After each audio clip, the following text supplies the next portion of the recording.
Bonsoir à tous. J'espère que vous avez le son.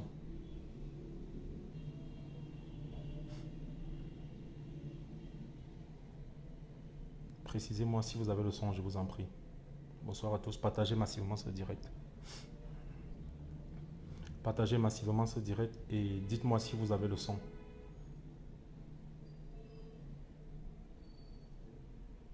Partagez massivement ce direct et dites-moi si vous avez le son.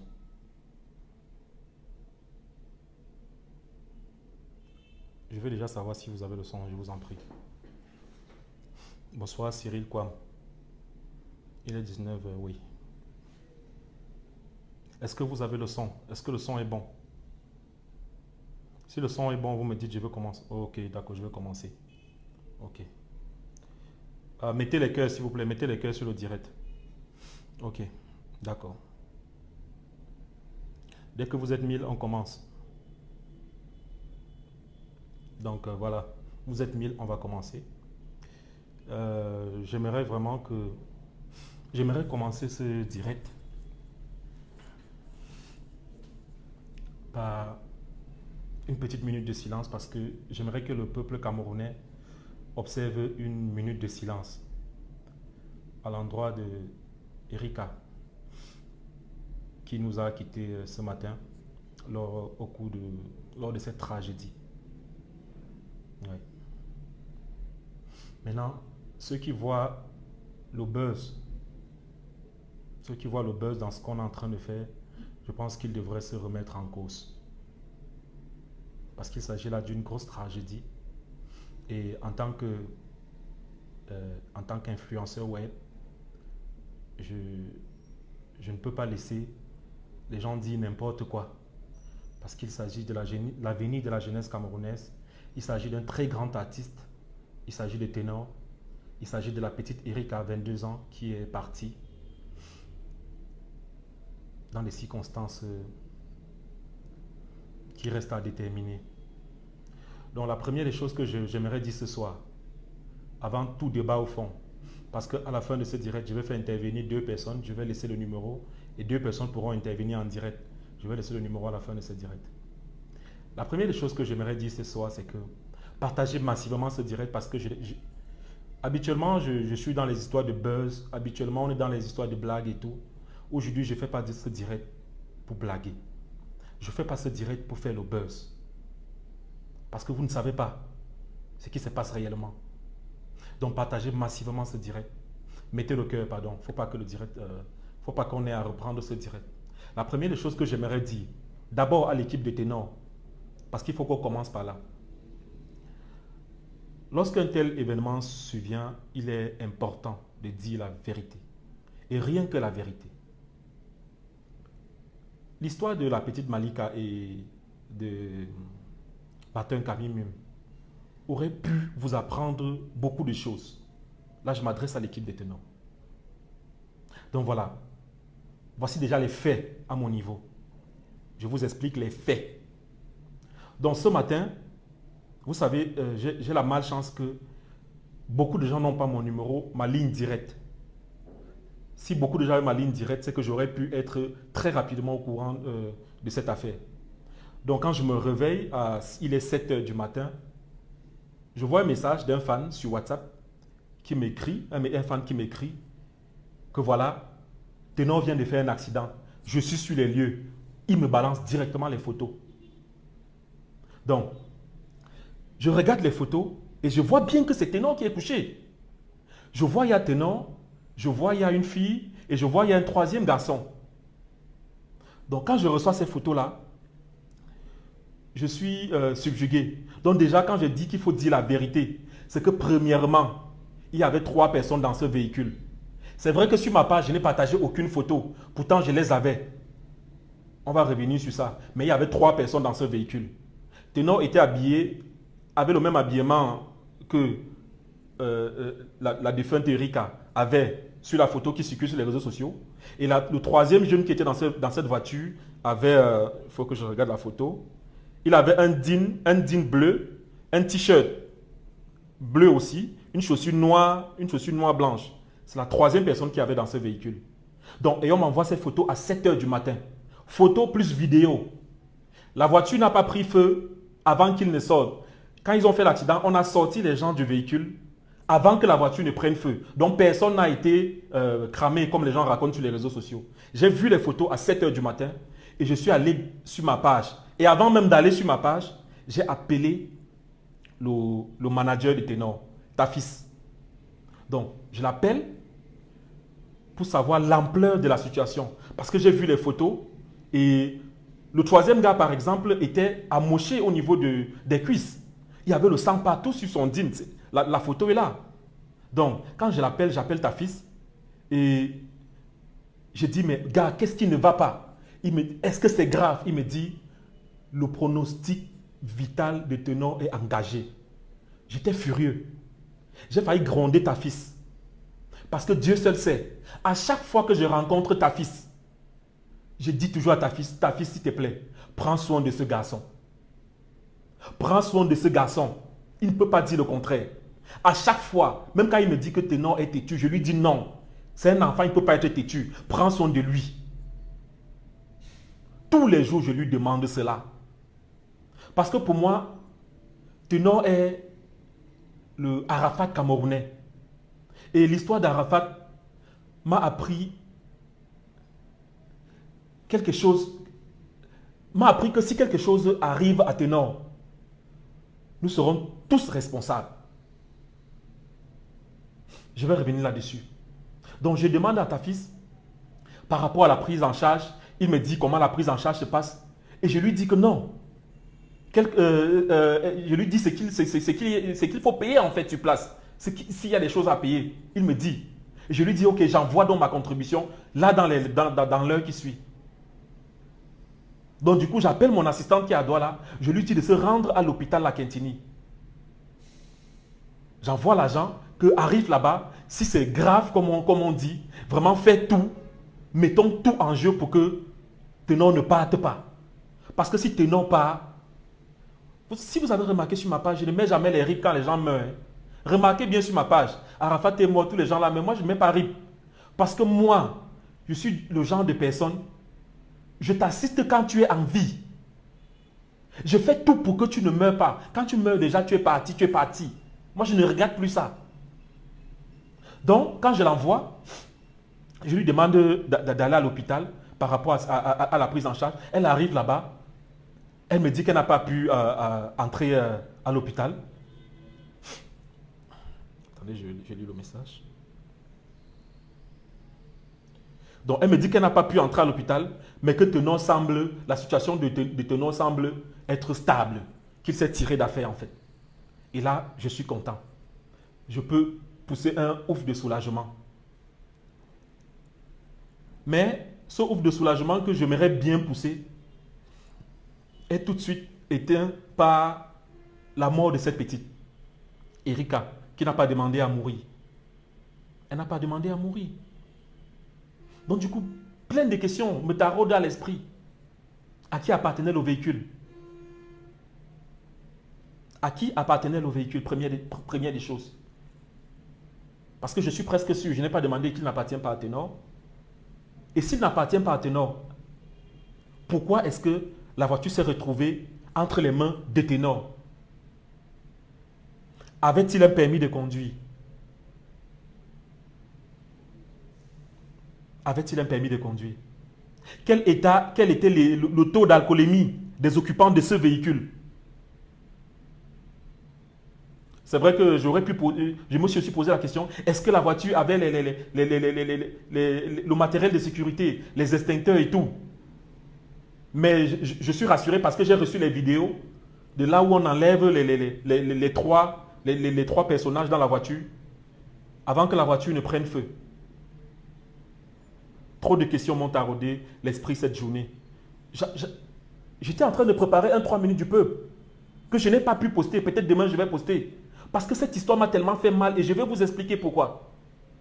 Donc, en fait pour moi, ces 3 jeunes sont en fait les victimes. Les victimes de notre négligence. D'abord, Erika. En fait, je ne veux pas je choisis de ne pas parler de son cas. Je choisis de ne pas parler de son cas parce que je prie juste pour que son âme repose en paix. Et je profite pour passer mes sincères condoléances à la famille éprouvée. Donc du coup, je ne fais pas ce direct pour parler des choses qu'on ne peut plus arranger. Je ne fais pas ce direct pour ça. Ouais. Parce que si Ténor mourait, je n'allais même pas faire ce direct. Je n'allais pas faire ce direct. J'allais avoir honte. J'allais tellement m'en vouloir. J'allais me demander pourquoi est-ce que je n'ai rien fait pour que ça n'arrive pas. Et vous allez comprendre pourquoi je dis ça. Chers Camerounais, nous devons protéger ce garçon. Erika est partie, paix à son âme. Nous devons protéger Ténor. Comme je vous ai dit, Ténor est pour moi le Arafat camerounais. Et si quelque chose lui arrive, nous serons tous responsables. Vous savez, nous avons tous vu, nous avons été témoins des déboires de feu Arafat. La vie dangereuse qu'il menait. C'était notre star. Mais au lieu de le rappeler à l'ordre, on est resté là à applaudir. Comme s'il roulait à 200 km/h en ville était normal. C'est ce que nous avons fait en fait. Et quand il est mort, on n'a pas eu le courage de dire que c'est de notre faute.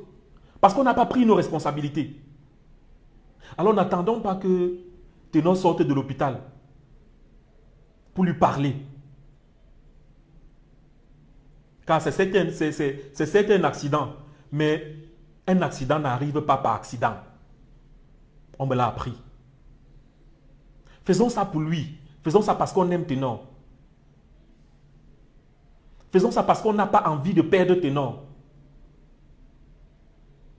Et quand je parle comme ça, je m'adresse surtout à son équipe. Je m'adresse à ses amis. Diplomates, je m'adresse à vous. Sibafo, je m'adresse à vous. Tim Kaiser. Vous étiez chez moi le jour de l'anniversaire de Kim. Vous étiez chez moi. Je vous ai parlé comme des petits frères. Je vous ai parlé comme ça parce que je vous aime. Je vous ai dit que cette vie-là, je ne vais pas parler de tout ça sur les réseaux sociaux. Mais je vous ai dit, ne vivez pas dangereusement, les gars.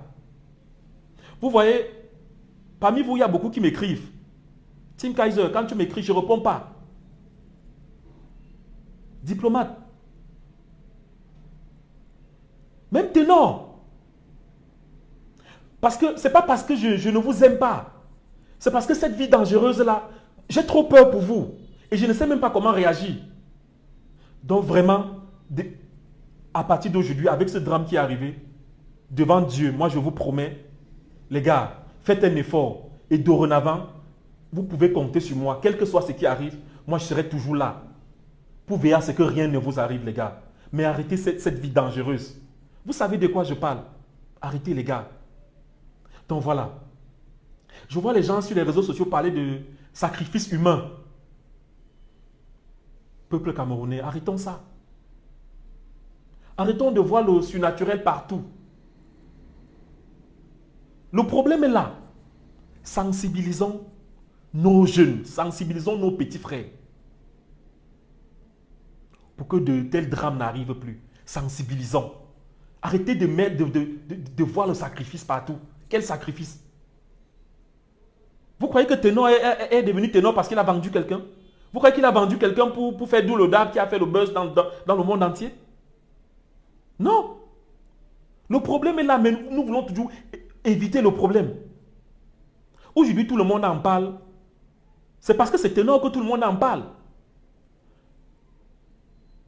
Est-ce que vous savez que beaucoup de jeunes, les jeunes qui font les accidents, aux sorties des boîtes de nuit, aux sorties des snacks, ce phénomène est récurrent dans ce pays.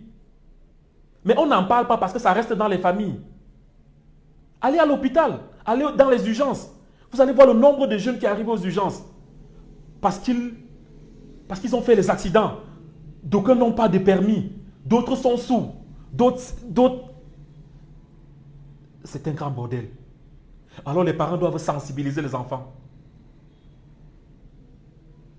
sur les dangers de la route. Les parents qui ont les voitures à la maison là, le meilleur cadeau que vous puissiez offrir à votre enfant, c'est un permis de conduire en bonne et due forme. Ne restons plus là dans la logique de « Oh, tu ne touches pas aux voitures, machin et tout ». Tôt ou tard, il va prendre la voiture un jour, il va sortir. Les tests, on appelle ça quoi? Ou c'est éthylotest, ou c'est quoi? Les tests d'alcoolémie là. Non, mais vous devez recommencer cela. Vous devez vous déployer. Vous voyez cette jeunesse dorée là, qui est insouciante, qui va dans les boîtes de nuit et tout, des grosses voitures qui vont 1000 à l'heure dans des agglomérations. Mais vous devez être à la sortie de ces boîtes de nuit là, faire vos tests d'alcoolémie là et dire aux jeunes, tu as conduit, tu as bu, tu ne conduis pas. J'ai cité les gens, je n'ai pas cité Rapide et Foulan. J'ai lu quelque part que lui aussi et ses amis, ils font les folies sur les routes. Les gars, arrêtez ça. On vous aime trop, on n'a pas envie de vous perdre. Arrêtez. Ah, puis c'est à toi que je m'adresse. Si tu fais aussi ça, arrête ça, gars, s'il te plaît. On n'a pas envie de vous perdre. On ne fait pas ça parce qu'on cherche le buzz. On fait ça parce qu'on n'a pas envie de vous perdre. Parce qu'il n'est pas mort, c'est l'occasion pour nous de lui dire qu'il faut qu'il arrête. Ah, puis si tu fais ça, il faut arrêter. Le plus important, c'est ton bac et le permis. Maintenant, concernant le manager, il y a beaucoup de choses qui se sont dites par rapport au communiqué de ta fils. Moi, je pense sincèrement, après avoir parlé avec lui, qu'il a fait un communiqué par rapport aux informations qu'il avait en sa possession au moment-là et par rapport à la pression que les fans de Ténor mettaient sur lui.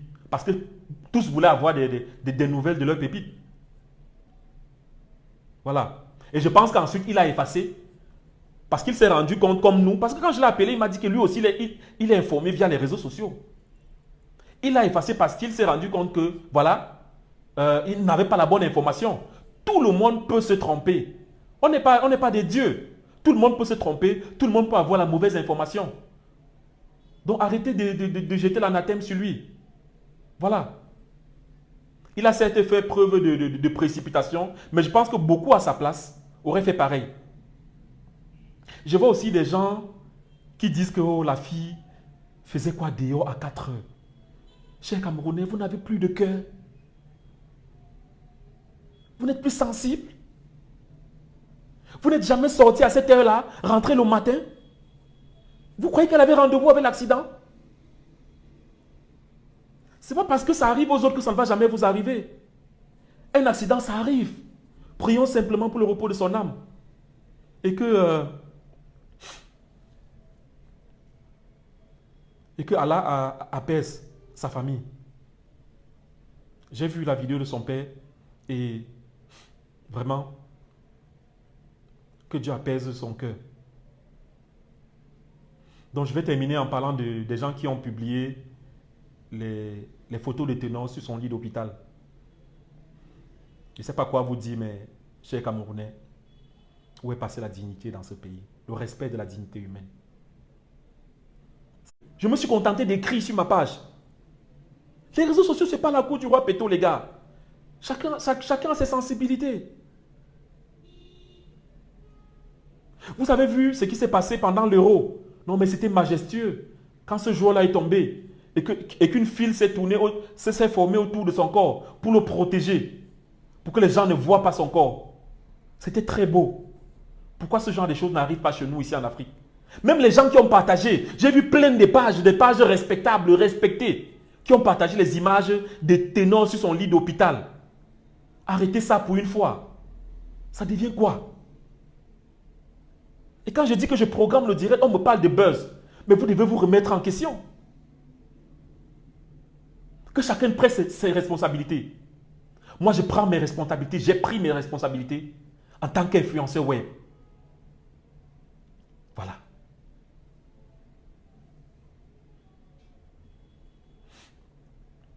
Donc, ceci est un problème grave. Et je veux que cet événement suscite des débats. Pour ceux qui veulent devenir influenceurs web, ceux qui veulent faire des vidéos, ceux qui veulent créer des concepts sur Internet, Cette formation va être lancée le 20 juillet. Elle sera en ligne donc pour tous ceux qui sont